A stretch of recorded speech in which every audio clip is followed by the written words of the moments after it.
Please naman, gawin na natin ang lahat para mabuhay ka pa ng matagal. Kahit anong kailangan mo, do-donate ko. Atay, baga, kahit puso. Yun na nga yung ayaw ko eh. Ayoko na may maabala at magsakripisyo na para sa akin. Ayoko naman na may ibang tao pang malagay sa alanganin dahil sa akin, lalo ka na, Jello.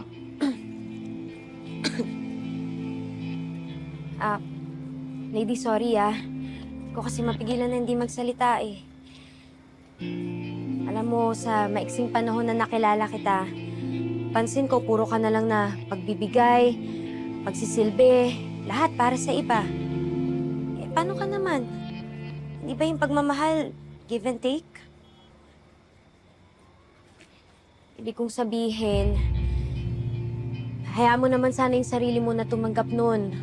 Hindi yung puro ikaw na lang yung bigay ng bigay. Kasi alam mo, lady, napakadaming taong gustong magbigay at magparamdam sa'yo na mahal ka nila. Sana hayaan mo sila na gawin yun para sa'yo. Di ba, Jello? Oo ate, totoo yun.